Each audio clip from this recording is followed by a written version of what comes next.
Come, let us fix our eyes on Jesus. This is Unpopular Theology, episode 65.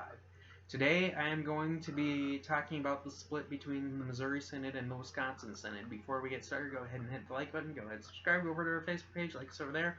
Post new content there every week with these videos, and then at the beginning of each month and at the end of each month. And with that being said, this is my last episode in Minnesota, and I don't really want to do more talking because we got a lot to cover here, so let's just get into it. So, why am I doing this? Tuesday was the 60th anniversary of the split between the two synods, the final vote. And the fact of the matter is, while the Missouri Synod does have a take on this, it's not really readily available. So I'm here to provide a more readily available Missouri Synod take on this. Wisconsin Synod has a readily available take on this. It's called A Tale of Two Synods. I've read it. It's probably the authoritative source on this. And it's actually fairly fair to the Missouri Synod. I'll give Dr. Braun credit for that. So in order to truly understand this, we got to go all the way back to 1872 when at St. John's Lutheran Church in Milwaukee, you can still go there. I think it's a member of the WELS. The Missouri Synod, Ohio Synod, and Wisconsin Synod, along with some smaller synods, joined the Synodical Conference of North America. Now, late 1870s or early 1880s, the Ohio Synod leaves in the election controversy. That's another episode for another time. And the 1890s through the 1910s, a period of merges and amalgamations take place. So the Missouri Synod absorbs the Illinois Synod, the Wisconsin Synod absorbs the Minnesota Synod, Michigan Synod, and Nebraska Synods. Or I guess that was more of a merger, but yeah. Point is that by the end of the 1910s, there are really four synods left. There is the LCMS, the Wisconsin Synod, the Little Norwegian Synod, or what is known today as the Evangelical Lutheran Synod, not to be confused with the ELCA, and the Slovak Synod, which today is part of the Missouri Synod.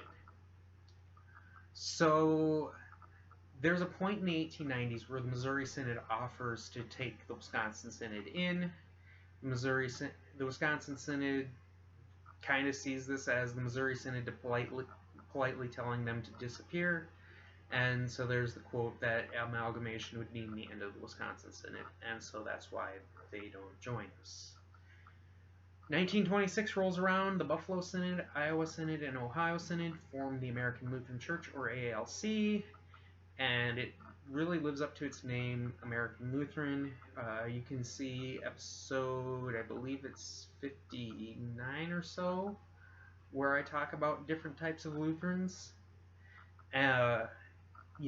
They really live up to American Lutheran. And Missouri Synod starts talks with them in the 30s. We have this little thing called World War II to start the 40s. And by the middle of the 40s, the Missouri Synod kind of wants to become a mainstream church. They no longer speak German in their services, they speak English, and so they kind of want to come to the forefront of the American mind in religion. And so the LCMS opens up fellowship talks with the ALC. They sign documents of agreement where previously they had said they hadn't. They wouldn't do that. They have chaplains in the military, which the Wisconsin Synod didn't do. They have civilian chaplains still to this day. And the Missouri Synod also allows Boy Scouts into their congregations, and we can get into that in a different episode on why some Lutherans object to that. So that really leads us to 1954. Oh, and the Missouri Synod is opening up prayer fellowship, which I'll get to in a minute or so here. So 1954 is when things go downhill very quickly. They're shouting at the Synodical Conference. By the end of it, the ELS is pretty well convinced to break fellowship, and they do the next year. And then The next year, the WELS also have their convention, and the vote fails by 16 votes to break fellowship. And so some more conservative members of the Wisconsin Synod basically shout that the Wisconsin Synod's taking too much time to break fellowship, so they form their own little church. And so that leads us to 1961. So now we get into the controversy itself. So it's really over prayer fellowship. There are other aspects, like I said, Boy Scouts and chaplaincy that kind of fall under it. Also, the office of the ministry falls under it. That's another episode for another time. That's another area of interest for me. And so let's get into the WELS view of fellowship here. So the Wisconsin Synod would say that, say, for example, you have an ALC grandmother. This is almost verbatim their example, who is faithful in attendance at church, and she has never said anything that goes against Scripture or anything that would go against the WELS view of doctrine. According to the Wisconsin Synod, then it would be okay to pray with her, because she probably is just a member at the ALC church because it's the nearest church. Now, for example, if your cousin Jim Bob comes around and he's a member of the Pentecostal church and he tells you he can speak in tongues, then no, you can't pray with him. Now, the LCMS comes in and says, no, let's say, for example, you have a Presbyterian grandmother, and her view is that there are people who are elect and there are people who are unelect, and she is very adamant about that. But she still says grace with you, and during those prayers, she never mentions anything about her view of election or the sacraments. In the Missouri Synod view, then it would be okay to pray with her.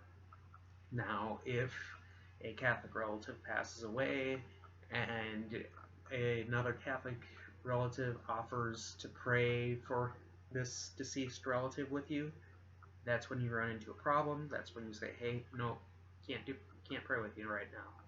I can pray the Lord's Prayer with you, and I can pray another prayer with you some other time, but I can't pray with you over this. And so that's the main point of the controversy. 1961, the Wisconsin Synod votes to break fellowship well after the convention's supposed to end. The vote is 124 to 49, and this leads to quite a few effects. So the first effect is severed fellowship between the two synods and a split in the synodical conference. And that's seen immediately.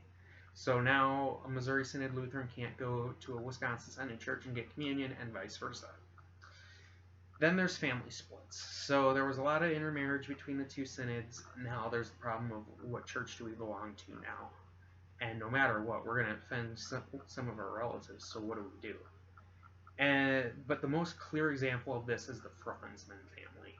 And this is seen right away at the 61 convention. So there's Martin Franzman, who's an LCMS pastor, theologian, prophet, Concordia St. Louis. He's been the LCMS delegate to the Wisconsin Synod Convention for years at this point, and every single year he's basically trying to buy time. And then there's his brother Warner, who's the chairman of the committee in charge of dissolving fellowship. And his quote is, "It's time for a sterner kind of admonition."